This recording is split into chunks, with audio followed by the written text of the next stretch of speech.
ಇನ್ನು ಬಿಜೆಪಿಯ ಚಾಣಕ್ಯ ಅಮಿತ್ ಶಾ ಅವರು ಇಡ್ತಾ ಇರುವಂತಹ ಹೆಜ್ಜೆ ರಾಜಕೀಯದಲ್ಲಿ ಸಂಚಲನ ಮೂಡಿಸ್ತಾ ಇದೆ.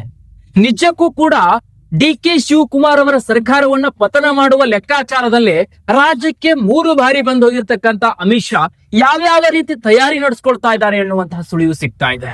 ನೋಡಿ, ಡಿ ಕೆ ಶಿವಕುಮಾರ್ ಯಾವಾಗ ಸಿದ್ದರಾಮಯ್ಯನವರನ್ನ ಇಳಿಸಿ ರಾಜಕೀಯ ರಾಜ್ಯಭಾರ ಮಾಡ್ಲಿಕ್ಕೆ ಸಿಎಂ ಸ್ಥಾನದ ಮೇಲೆ ಕುತ್ಕೊಂಡ್ರು, ಆಗ ಇಡೀ ಕೇಂದ್ರ ಸರ್ಕಾರದ ಕಣ್ಣು ಬಿದ್ದಿರೋದು ಈ ಡಿ ಕೆ ಶಿವಕುಮಾರ್ ಮೇಲೆ. ಯಾಕಂದ್ರೆ ಡಿ ಕೆ ಶಿವಕುಮಾರ್ ಅಧಿಕಾರಕ್ಕೆ ಕುತ್ತಾದ ಮೇಲೆ ರಾಜಕೀಯ ರಾಜಕಾರಣದ ಅತಂತ್ರ ಕುತಂತ್ರಗಳು ಬಯಲಾಗತ್ತೆ. ಡಿ ಕೆ ಶಿವಕುಮಾರ್ ಮೇಲೆ ಸಾಕಷ್ಟು ಕೇಸ್ಗಳಿದ್ವು. ಅದರಿಂದ ಯಾವುದಾದ್ರೂ ರೀತಿಯಿಂದ ಸರ್ಕಾರ ಧೃತಿಗೆಡುತ್ತಾ ಅನ್ನುವಂತ ಲೆಕ್ಕಾಚಾರವನ್ನ ಇಟ್ಕೊಂಡ್ರು ಯಾವುದೇ ಆಗ್ಲೇ ಇಲ್ಲ. ಆದ್ರೆ ಸಿದ್ದರಾಮಯ್ಯನವರ ನಂತರದಲ್ಲಿ ಡಿ ಕೆ ಶಿವಕುಮಾರ್ ಮುಖ್ಯಮಂತ್ರಿಯಾಗಿ ಪದಗ್ರಹಣ ಮಾಡದಾದ ಮೇಲೆ ಡಿ ಕೆ ಶಿವಕುಮಾರ್ ಸರ್ಕಾರ ಪತನ ಮಾಡೋದಕ್ಕೆ ರಮೇಶ್ ಜಾರಕಿಹೊಳಿಯ ಜೊತೆಗೆ ಸುಮಾರು 3 ಬಾರಿಯಿಂದ 6 ಬಾರಿ ಇವರ ಜೊತೆಗೆ ಚರ್ಚೆ ಆಗಿದೆ ಎನ್ನುವಂಥದ್ದು. ಅಂದ್ರೆ ರಾಜ್ಯದಲ್ಲಿ 3 ಬಾರಿ, ದೆಹಲಿಯಲ್ಲಿ 3 ಬಾರಿ ಚರ್ಚೆಯಾಗಿದೆ ಡಿ ಕೆ ಶಿವಕುಮಾರ್ ಅವರ ಸರ್ಕಾರದ ಪತನ ವಿಚಾರ ಅಂತ. 30 ದಿನಗಳು ಕಾಲಾವಕಾಶ ಗಡುವು. ರಮೇಶ್ ಜಾರಕಿಹೊಳಿ ಅವರು ಈ ಹಿಂದೆ ಅಮಿತ್ ಶಾ ಅವರ ಜೊತೆಗೆ ಮಾತನಾಡಿ ಬಂದಾದ ಮೇಲೆ ರಾಜ್ಯದಲ್ಲಿ ಒಂದು ಹೇಳಿಕೆಯನ್ನು ಕೊಟ್ಟಿದ್ರು. 3 ತಿಂಗಳಲ್ಲಿ ನನ್ನ ಶಕ್ತಿ ತೋರಿಸ್ತೀನಿ ಅಂತ ಮಾತನಾಡಿದ್ರು. ಇದು ನಿಮಗೆ ಗೊತ್ತಿರುವಂತ ವಿಚಾರ. ಈಗ ಈ ಅಮಿತ್ ಶಾ ಅವರು ಮತ್ತೆ ರಮೇಶ್ ಜಾರಕಿಹೊಳಿ ಅವರು ಭೇಟಿಯ ನಂತರ ಬರ್ತಾ ಇರುವಂತಹ ರಾಜಕೀಯ ಸಂಚಲನದ ಸುಳಿವು ಏನಂದ್ರೆ, ಈಗ 30 ದಿನಗಳಲ್ಲಿ ಡಿ ಕೆ ಸರ್ಕಾರ ಪತನ ಆಗಬೇಕು. ಅಂದ್ರೆ ಡಿ ಕೆ ಶಿವಕುಮಾರ್ ಸಿಎಂ ಅಧಿಕಾರದಲ್ಲಿರುವಂತವ್ರು ಕೆಳಗಿಳಿಬೇಕು. ಆಪರೇಷನ್ ಕಮಲದ ಮೂಲಕ ಮತ್ತಷ್ಟು ಶಾಸಕರನ್ನ ತಂದು ಬಿಜೆಪಿಯನ್ನ ಅಧಿಕಾರದಲ್ಲಿ ತರಬೇಕು. ಈಗ ಬಿಜೆಪಿ ಮತ್ತು ಜೆಡಿಎಸ್ ಮೈತ್ರಿ ಸರ್ಕಾರದಲ್ಲಿರುವಂತದ್ದು, ಮೈತ್ರಿ ಆಗಿರುವಂತದ್ದು, ಗೆಳೆತನದಲ್ಲಿರುವಂತದ್ದು. ಸೊ ಈಗಲೇ ಸರ್ಕಾರ ಕಟ್ಲಿಕ್ಕೆ ಅವಕಾಶ ಇದೆ ಎನ್ನುವಂಥದ್ದು ಇಲ್ಲ. ಈಗ ಈ ಪ್ಲಾನಿಂಗ್ ಅನ್ನ ಬಿಜೆಪಿಯ ಗೃಹ ಸಚಿವ ಚಾಣಕ್ಯ ಅಮಿತ್ ಶಾ ಮಾಡ್ತಾ ಇರೋದು ಯಾಕೆ ಅಂದ್ರೆ, ಒಂದು ಸರ್ಕಾರ ಪತನ ಆಗೋದಿಲ್ಲ ಅಂತ ಕನ್ಫರ್ಮ್ ಆದ್ರೆ ಇಲ್ಲಿ ಭಾರತೀಯ ಜನತಾ ಪಾರ್ಟಿಯಲ್ಲಿ ಅಧ್ಯಕ್ಷ ಏನು ಈಗ ಬಿಜೆಪಿಯ ಅಧ್ಯಕ್ಷ BSV ವಿಜಯೇಂದ್ರ ಇದ್ದಾರೆ ರಾಜ್ಯದಲ್ಲಿ, ಇವರನ್ನ ತೆಗೆದು ಬೇರೆಯವರನ್ನ ಹಾಕಬೇಕು, ಎಲ್ಲರನ್ನ ಒಗ್ಗೂಡಿಸಬೇಕು, 2028ರ ಚುನಾವಣೆಯಲ್ಲಿ ಬಿಜೆಪಿಯನ್ನ ಅಧಿಕಾರಕ್ಕೆ ತರಬೇಕು ಅನ್ನೋದು ಅಮಿತ್ ಶಾ ಬಿಜೆಪಿಯ ಗೃಹ ಸಚಿವ ಚಾಣಕ್ಯನ ಚಾಣಕ್ಯತನ ಲೆಕ್ಕಾಚಾರ. ಆದ್ರೆ ಈಗ ಬಿಜೆಪಿಯಲ್ಲಿ ರಮೇಶ್ ಜಾರಕಿಹೊಳಿ ಮೇಲೆ ನಿಂತ್ಕೊಂಡಿದೆ. ಏನ್ ನಿಂತ್ಕೊಂಡಿದೆ? ಡಿ ಕೆ ಶಿವಕುಮಾರ್ ಸರ್ಕಾರವನ್ನ ಪತನ ಮಾಡೋದು, ಅಲ್ಲಿಂದ ಸಾಕಷ್ಟು ಶಾಸಕರನ್ನ ಕರ್ಕೊಂಡು ಬರೋದು, ಇದು ಡಿ ಕೆ ಶಿವಕುಮಾರ್ ಅವರಿಗೆ ಹೊಡೆತ ಕೊಟ್ಟು ಸಂಪೂರ್ಣ ಡಿ ಕೆ ಶಿವಕುಮಾರ್ ಅವರ ಸಿಎಂ ಸ್ಥಾನಕ್ಕೆ ಎಳ್ಳು ನೀರನ್ನ ಬಿಟ್ಟು ಬಿಜೆಪಿಗೆ ಅಧಿಕಾರ ತಂದು ಕೊಡೋದು, ಸಿಎಂ ಸಿದ್ದರಾಮಯ್ಯನವರ ನಂತರದಲ್ಲಿ ಸರ್ಕಾರ ಬಿದ್ದೋಯ್ತು ಅಂತ ಹೆಗ್ಗಳಿಕೆಯನ್ನ ಸಿದ್ದರಾಮಯ್ಯನವ್ರಿಗೆ ಕೊಡೋದು, ಈ ರೀತಿಯಾದಂತ ವ್ಯವಸ್ಥೆಯನ್ನ ಕ್ರಿಯೇಟ್ ಮಾಡ್ತಾ ಇರೋದು ರಮೇಶ್ ಜಾರಕಿಹೊಳಿ. ಯಾಕೆ ಅದನ್ನು ಕೂಡ ನಿಮ್ಗೆ ಪರೋಕ್ಷವಾಗಿ ಏನಿದೆ ಇಲ್ಲಿ ಉಪದೇಶ ಅನ್ನೋದನ್ನು ಕೂಡ ಸ್ಪಷ್ಟವಾಗಿ ನಿಮಗೆ ನಾನು ತಿಳಿಸ್ತೇನೆ. ರಾಜಕೀಯವಾಗಿ ಕೆಪಿಸಿಸಿ ಅಧ್ಯಕ್ಷ ಸ್ಥಾನ ಆದ್ರೂ ಸಿಗುತ್ತೆ ಅಂತ ನಂಬಿ ಕುಳಿತಿರ್ತಕ್ಕಂತಹ ಸತೀಶ್ ಜಾರಕಿಹೊಳಿ ಅವರಿಗೆ ಸ್ಥಾನ ಸಿಗಲಿಲ್ಲ. ಆಮೇಲೆ ಗೃಹ ಮಂತ್ರಿ ಕೂಡ ಆಗ್ಲಿಲ್ಲ, ಆಮೇಲೆ ಗೃಹ ಸಚಿವ ಕೂಡ ಆಗ್ಲಿಲ್ಲ ಅನ್ನುವಂಥದ್ದು.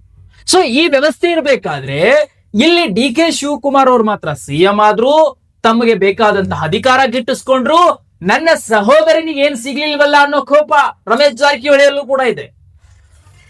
ಈಗ ಅಮಿತ್ ಶಾ ಅವರು ಸತತ 3ರಿಂದ 4, 5, 6 ಬಾರಿ ಭೇಟಿ ಆಗಿದ್ದಾರೆ. ಯಾರನ್ನ? ರಮೇಶ್ ಜಾರಕಿಹೊಳಿ ಹೋಗಿ ಅವರನ್ನ ಭೇಟಿ ಮಾಡ್ತಾರೆ, ಅವರು ಇವರನ್ನ ಭೇಟಿ ಮಾಡ್ತಾರೆ.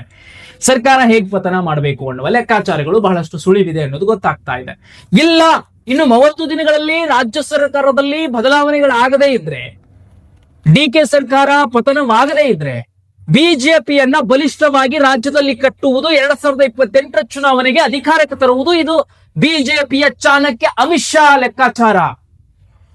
ಈಗ BSV ವಿಜಯೇಂದ್ರನ್ನ ಅಧ್ಯಕ್ಷತನದಿಂದ ತೆಗೆದು ಹಾಕೋದು, ಬಿಜೆಪಿಯನ್ನ ಒಗ್ಗಟ್ಟಾಗಿ ಕಟ್ಟೋದು, ಕಟ್ಟಿ ಬಿಜೆಪಿಯನ್ನ 2028ಕ್ಕೆ ಅಧಿಕಾರಕ್ಕೆ ತರೋದು. ಯಾಕೆ ಅಮಿತ್ ಶಾ ಈ ರೀತಿ ಲೆಕ್ಕಾಚಾರಗಳನ್ನ ಹಾಕೊಳ್ತಾ ಇರ್ತಾರೆ ಅಂದ್ರೆ, ಬಿಜೆಪಿಯನ್ನ ಎಲ್ಲಾ ರಾಜ್ಯದಲ್ಲೂ ಅಧಿಕಾರಕ್ಕೆ ತರೋದು ಅವರ ಕರ್ತವ್ಯ. ಬಿಜೆಪಿ ಅವರಿಗೆ ನೀಡಿರುವಂತಹ ಒಂದು ಜವಾಬ್ದಾರಿ. ಆ ಜವಾಬ್ದಾರಿಯನ್ನ ಪೂರೈಸಬೇಕಾಗಿರುವಂತಹ ಕರ್ತವ್ಯ ಮತ್ತು ಕಾರ್ಯ, ಅದನ್ನ ನಡೆಸ್ಕೊಂಡು ಹೋಗ್ಬೇಕಾಗಿರುವಂತದ್ದು ಅಮಿತ್ ಶಾ, ಮೋದಿ ಅವರಲ್ಲ. ಮೋದಿ ದೇಶದ ಪ್ರಧಾನಿ, ಅವರ ಕಾರ್ಯವನ್ನ ಅವ್ರು ನಿರ್ವಹಿಸ್ತಾರೆ. ಅಮಿತ್ ಶಾ ಏನ್ ಮಾಡ್ಬೇಕಾಗಿದೆ? ಗೃಹ ಮಂತ್ರಿ ಆಗಿರ್ತಕ್ಕಂತ ಅಮಿತ್ ಶಾ ಈಗ ಏನ್ ಮಾಡ್ಬೇಕಾಗಿದೆ? ಅಮಿತ್ ಶಾ ಅವರ ಲೆಕ್ಕಾಚಾರ ಇದು. ಸರ್ಕಾರ ಏಳ್ಸೋದು, ಸರ್ಕಾರ ಬೀಳ್ಸೋದು, ಸರ್ಕಾರ ಕಟ್ಟೋದು, ಅಮಿತ್ ಶಾ ಅವ್ರದ್ದು ಕೆಲಸನೇ ಇದು.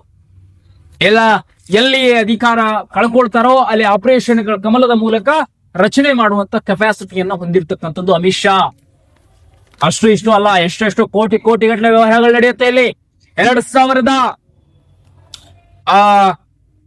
ಆಸುಪಾಸಿನಲ್ಲಿ ನಡೆದಂತಹದ್ದು ನಿಮಗೆ ಗೊತ್ತಿದೆ, ಏನೇನ್ ನಡೆದಿದೆ ಅನ್ನುವಂಥದ್ದು. ಈ ರೀತಿ ಅಂದ್ರೆ ಒಂದು ಬಾರಿ ಈ ರಮೇಶ್ ಜಾರಕಿಹೊಳಿ ಅವರು ಕೂಡ ಆಪರೇಷನ್ ಕಮಲದಲ್ಲಿ ಬಂದ್ರು, ಆಪರೇಷನ್ ಮಾಡ್ಕೊಂಡು 17 ಶಾಸಕರನ್ನ ಕರ್ಕೊಂಡು. ಆಗ ಲೆಕ್ಕಾಚಾರ ಹೂಡಿದ್ದೆ ಅಮಿತ್ ಶಾ ಅವ್ರ ಜೊತೆಗೆ ನೇರವಾಗಿ ಮಾತಾಡ್ಕೊಂಡು ರಮೇಶ್ ಜಾರಕಿಹೊಳಿ ಬಂದಿದ್ದು. ಇವತ್ತು ಕೂಡ 30 ದಿನಗಳಲ್ಲಿ ಡಿ.ಕೆ. ಶಿವಕುಮಾರ್ ಸರ್ಕಾರ ಬೀಳಿಸಿ ಬಿಜೆಪಿಯನ್ನ ಅಧಿಕಾರಕ್ಕೆ ತರಬೇಕು. ಆಗದೆ ಇದ್ರೆ ಈಗ ಅಮಿತ್ ಶಾ ತೆಗೆದುಕೊಳ್ಳುವಂತಹ ರಾಜ್ಯದ ಬಿಜೆಪಿ ಸರ್ಕಾರದ ವ್ಯವಸ್ಥೆ ಹೇಗಿರುತ್ತೆ ಅಂದ್ರೆ, BSY ವಿಜಯೇಂದ್ರ ಅವರನ್ನ ಕೆಳಗಿಳಿಸಿ ಬೇರೆ ಒಬ್ಬ ಒಳ್ಳೆಯ ಸನ್ನಡತೆ, ಅಂದ್ರೆ BSY ವಿಜಯೇಂದ್ರ ಸನ್ನಡತೆ ಒಳ್ಳೆಯ ವ್ಯಕ್ತಿ ಅಂತಲ್ಲ, ವಿರೋಧಗಳು ಹೆಚ್ಚಾಗ್ತಾ ಇರೋದ್ರಿಂದ ಅವರನ್ನು ತೆಗೆದು ಹಾಕುವಂಥದ್ದು. ನಂತರ ಬೇರೆ ಯಾರು ಬಿ ಸೋಮಣ್ಣ ರೇಸ್ ಅಲ್ಲಿದ್ದಾರೆ, ಬಹುತೇಕ ಅವರನ್ನು ಮಾಡಬಹುದೇನೋ ಅನ್ನುವಂಥದ್ದು.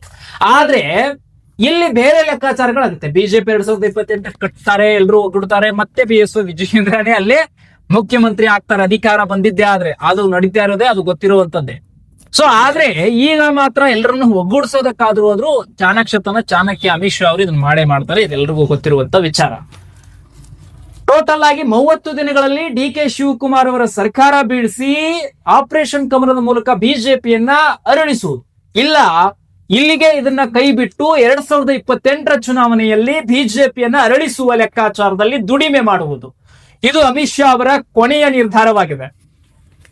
ಅದಕ್ಕಾಗಿ ಈಗ ಡಿ.ಕೆ. ಶಿವಕುಮಾರ್ ಅವರ ಸರ್ಕಾರ ಪತನ ಆಗತ್ತೋ ಇಲ್ಲ 2028 ಚುನಾವಣೆಗೆ ದುಡಿಮೆ ಸ್ಟಾರ್ಟ್ ಮಾಡ್ತಾರೋ, ಬಿಜೆಪಿಯ ಕಾರ್ಯಕರ್ತರು, ಬಿಜೆಪಿಯ MLAಗಳು, MP ಗಳು ಇದೆಲ್ಲ ಯಾವ ರೀತಿ ನಿರ್ಧಾರಗಳನ್ನು ತೆಗೆದುಕೊಳ್ತಾರೆ.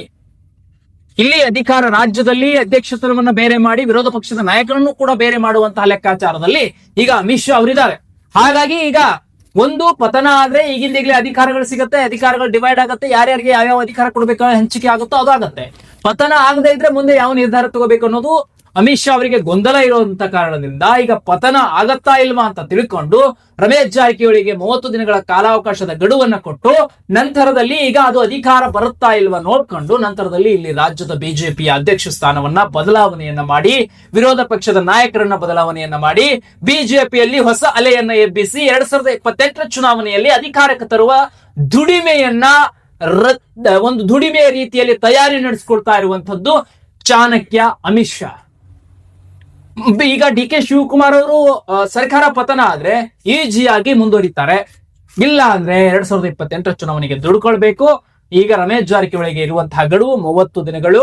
ಸೊ ಈ 30 ದಿನಗಳಲ್ಲಿ ರಮೇಶ್ ಜಾರಕಿಹೊಳಿ ತನ್ನ ಶಕ್ತಿ ಪೌರುಷವನ್ನ ತೋರಿಸಬೇಕಾಗಿದೆ, ಡಿ.ಕೆ. ತನ್ನ ಶಕ್ತಿ ಪೌರುಷವನ್ನ ಉಳಿಸ್ಕೊಳ್ಬೇಕಾಗಿದೆ, ಆ ಕಡೆ ಚಾಣಕ್ಯ ಒಂದು ಅಧಿಕಾರ ಕಟ್ಟಬೇಕಾಗಿದೆ. ಇಲ್ಲ ಅಂದ್ರೆ ಅಮಿತ್ ಶಾ ಅವರು ಇಲ್ಲಿ ಬಿಜೆಪಿಯ ಅಧಿಕಾರವನ್ನ ತರಬೇಕು. ಇಲ್ಲ ಅಂದ್ರೆ 2028 ಚುನಾವಣೆಗೆ ಎಲ್ಲರನ್ನೂ ಸೇರಿಸಿ ಈಗ ದುಡಿಮೆ ಸ್ಟಾರ್ಟ್ ಮಾಡಬೇಕು. ಅಂದ್ರೆ ಎಲ್ಲರೂ ಒಂದೇ ಎನ್ನುವಂತಹ ಹೊಸ ಅಲೆಯನ್ನ ಎಬ್ಬಿಸಿ ಬಿಜೆಪಿಯಲ್ಲಿ ಒಂದು ಭರವಸೆಯನ್ನ ಕೊಡುವ ಮೂಲಕ, ಜನರಲ್ಲಿ ಬಿಜೆಪಿಯ ಭರವಸೆಯನ್ನ ಬಿತ್ತುವ ಮೂಲಕ ರಾಜ್ಯದಲ್ಲಿ ಕಮಲದ ಮತ್ತೊಂದು ಬಾರಿ ಅರಳಿಸುವ ಲೆಕ್ಕಾಚಾರದಲ್ಲಿ ದುಡಿಮೆಯನ್ನು ಮಾಡ್ಕೊಳ್ಬೇಕು. ಇದಿಷ್ಟು ವ್ಯವಸ್ಥೆ ನಡೀತಾ ಇದೆ ಈಗ ಬಿಜೆಪಿಯಲ್ಲಿ. ಕಾದು ನೋಡೋಣ ಮತ್ತಷ್ಟು ರಾಜಕೀಯ ಸಂಚಲನದ ಸೃಷ್ಟಿಗಳನ್ನ ಮತ್ತು ಸುದ್ದಿಗಳನ್ನ ನಿಮ್ಮ ಮುಂದೆ ಪ್ರತಿ ಇಂಚಿಂಚು ಮಾಹಿತಿಯನ್ನ ನೀಡ್ತಾ ಇರುತ್ತೆ YGN ಸರ್ಕಾರ. ನಿಮ್ಮ ಮುಂದೆ ಪ್ರತಿ ಇಂಚಿಂಚು ಮಾಹಿತಿಯನ್ನ ನೆಕ್ಸ್ಟ್ ಮತ್ತೊಂದು ಮುಂದಿನ ಮಾಹಿತಿಯೊಂದಿಗೆ ಭೇಟಿ ಮಾಡ್ತೀನಿ. ನಮಸ್ಕಾರ.